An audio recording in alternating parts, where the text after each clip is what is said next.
அவர் வர்த்தக நோக்கத்துக்காக செய்யவில்லை. அந்த பணம் கொடுப்பவர்கள் தங்களுடைய பெயர், தொடர்பு இலக்கம், டெலிபோன் நம்பர் ஆகியவற்றை ஒரு சின்ன என்வலப்பில் எழுதி இங்கே ஒரு பெட்டி வைப்பார். அந்த பெட்டியில் போட்டால் இந்த நிகழ்ச்சி முடிவதற்கு முன்பாக அந்த எழுதி போடுகிற என்வலப்புகளை குலுக்கி எடுத்து 3 பேருக்கு, நான் இப்போ தொகை சொல்ல மாட்டேன், மிக பெருமதியான பரிசுகள் வழங்கப் போகிறார். அந்த இது நீங்கள் சற்றும் எதிர்பார்க்காத தொகையாக இருக்கும் என்பதையும் சொல்லி 1000 2000 அல்ல, பல ஆயிரங்கள் பெறுமதியான பரிசையும் வழங்குவதற்கு தயாராயிருக்கிறார். சந்தர்ப்பங்களை பயன்படுத்திக் கொள்ளுங்கள் என்று சொல்லி, எப்படியோ இப்படியான புத்தகங்களை வாசித்து இவர் போன்றவர்களை ஊக்குவிக்க வேண்டும்.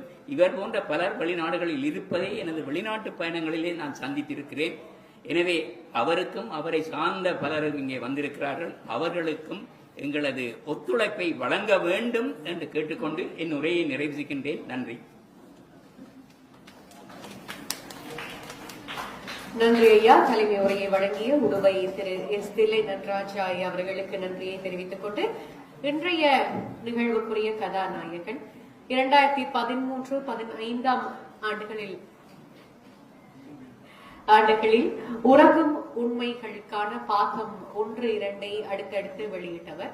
ஒரு விஞ்ஞான ஆசிரியராக கடமையாற்றி தவிர்க்க முடியாத அசாதாரண சூழலில் வெளிநாடு சென்று ஒரு அறிவிப்பாளராக, தொகுப்பாளராக, நிகழ்ச்சி தயாரிப்பாளராக, எழுத்தாளராக என பாடலாசிரியராக இப்படி பல்வேறுபட்ட முகங்களை மக்கள் மத்தியில் காட்டி தன்னை தனக்கென அடையாளப்படுத்திக் கொண்டு மீண்டும் தாய் நாட்டுக்கு வருகை தந்து தான் உழைத்தது, தான் நினைத்தது அனைத்தையும் ஈடேற்ற வேண்டும் என்பதற்கு உழைத்துக் கொண்டிருக்கக்கூடிய இன்றைய கதாநாயகன் உறங்கும் உண்மைகள் புத்தகத்தின் எழுத்தாளர் எஸ். டி. நாதன் அவர்களுடைய நூலாசிரியர் உரை அடுத்ததாக இடம்பெறும்.